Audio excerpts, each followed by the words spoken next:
আবার ছোট্ট এই রাজপ্রাসাদটিকে বাবার বাড়ির অনুষ্ঠানের আগে ঝেড়ে মুছে নতুনত্বের ছোঁয়া দিলাম। Hello everyone, good morning. কেমন আছেন আপনারা সবাই?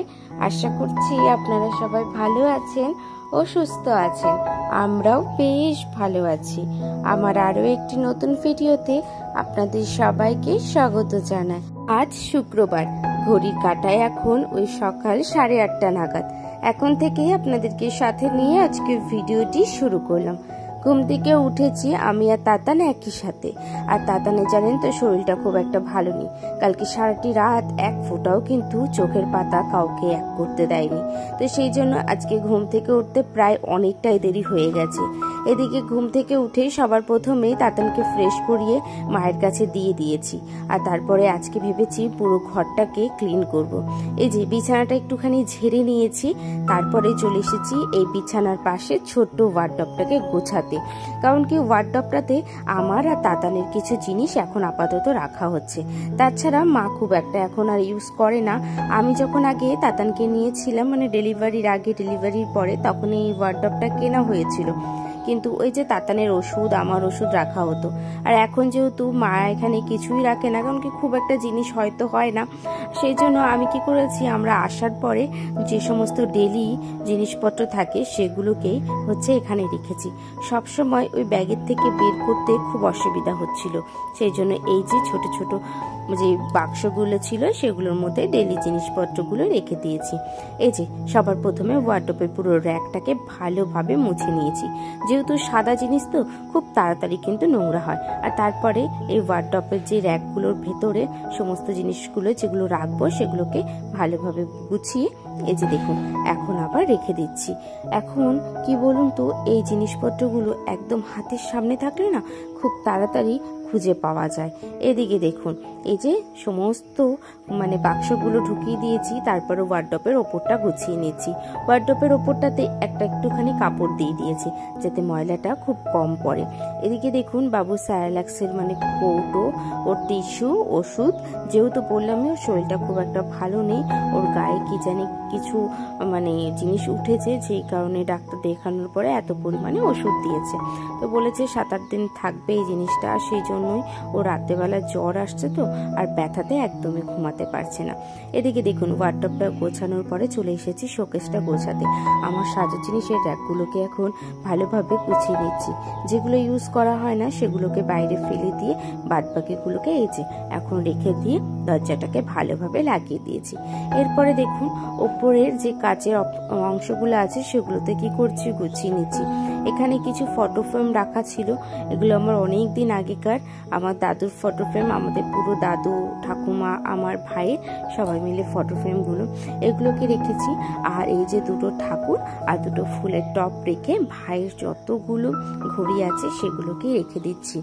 এদিকে ওই শোকেসটা গোছানোর পরে চলে এসেছি নিচে শোকেসগুলোতে এই যে কাচের বাটিগুলো রাখবো ঠিক করেছি।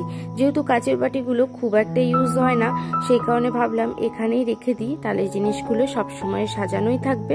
আর এত পরিমাণে মায়ের কাছে কাচের বাটি জড়ো হয়েছে যে কি বলবো, কোথায় রাখবে সেই জায়গা খুঁজে পাচ্ছিল না, কারণে এই শোকেসের জায়গাগুলোতে কাচের বাটিগুলো রেখে দিয়েছিলাম।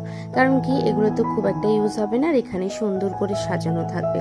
জানেন তো তারপরে কারেন্ট চলে যাওয়াতে ওই যে উপরের থাকটা আর তার নিচের থাকটা আপনাদের সাথে আমি শেয়ার করতে পারিনি।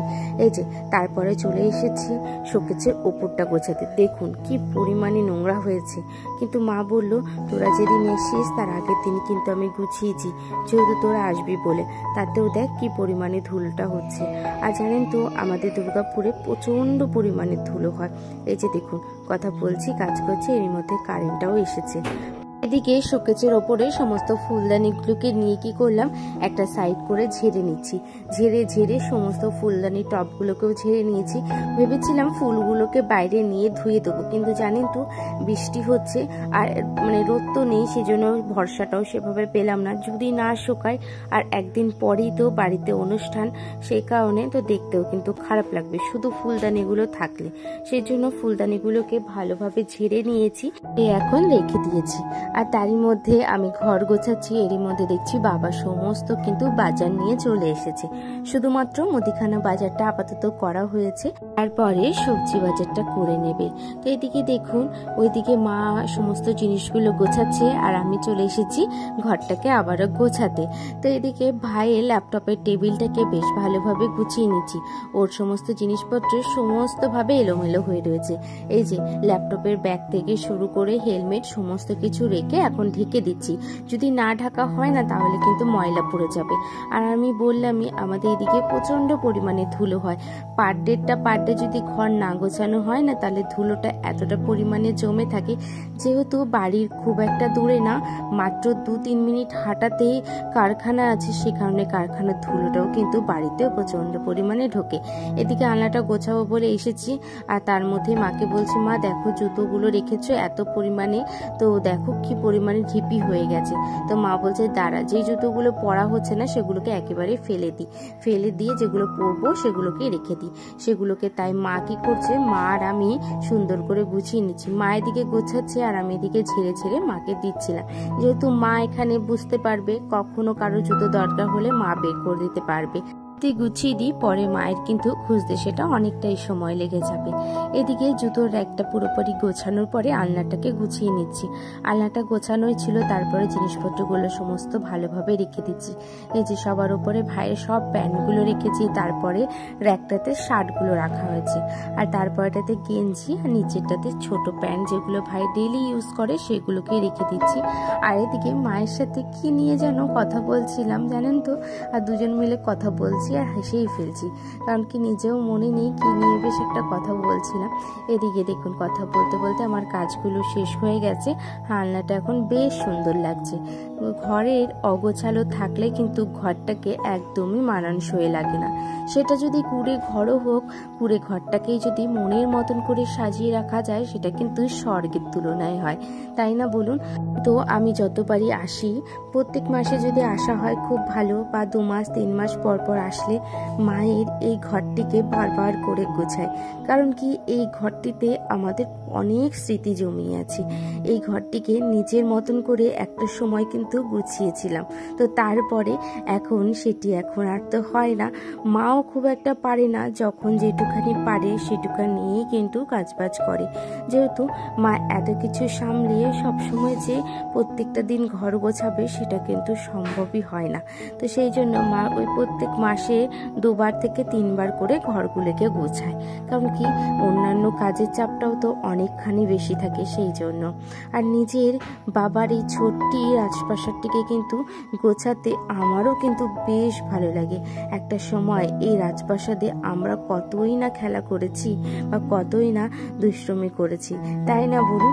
এটি কিন্তু সব মেয়েরই বাপের বাড়িতে আসলে একটি আবেগ বলে মনে হয়।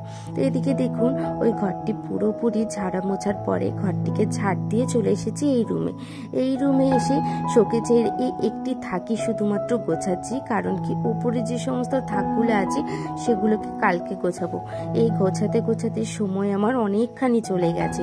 তাতানো খুব একটা শরীর ভালো নেই, তো সেই জন্য বারবার কান্নাকাটি করছে, একবার মায়ের কোলে একবার আমার কোলে করছে। আর সেই কারণে কিন্তু আমাদের কারোর এই কাজ করতে মানে সময়ের মধ্যে কাজগুলো শেষ হয়নি। আর তার মধ্যে আজকে আবার বাবা বাড়িতে আছে, বাবা বাড়িতে থেকেও বাবাও নিয়েছে, তারপরেও কেন কাজগুলোর পরিমাণ বেড়েই যাচ্ছে। এদিকে ওই শোকেজের ওই একটি কাজই গছিয়ে চলে এসেছি পুরো ঘরটাকে ঝাড় দিতে। এই যে ঘরটিকে ঝাড় দেওয়ার পরে ঘরটিকে এখন মুছে নিচ্ছি। প্রথমেই ওই রুমটাকে মোছা হয়ে গেছে, বারান্দা দুটো মুছে নিয়েছি, তারপরে নিজের রুমটিকে মুছে নিচ্ছি। সরি, এখন আর নিজের রুম বললে চলে না। এই রুমটি বিয়ের আগেই ছিল আমার, কিন্তু এখন আর সেটা আমার নেই। আমি এখন 2 দিনের অতিথি, তাই না বলুন? 2 দিনের পরে তো চলে যাব আবার নিজের সংসারে। ওটাই আমার নিজের সংসার, তাই না বলুন? মেয়েদের বিয়ের পরে কত কিছু পরিবর্তন হয়। নিজের মনের কথা অনেকখানি বললাম, এরপরে ঘরটা মুছে চলে গেছিলাম স্নান সেরে চলে এসেছি ঘরে। এই যে এখন একটুখানি সিঁদুরটা পরে নেব, তারপরে করব হচ্ছে ঠাকুরের জপটা, মানে গুরুদেবের নাম জপ করে নেব। এদিকে গুরুদেবের নাম জপ করে খেয়ে দিয়ে এই যে নিজের রুমটিকে আপনাদের সাথে শেয়ার করলাম যে কতটি সুন্দর না লাগে। লাগছে। তো আজকের মতন ভিডিওটা আমি এখানেই শেষ করলাম। দেখা হচ্ছে অন্য ভিডিও।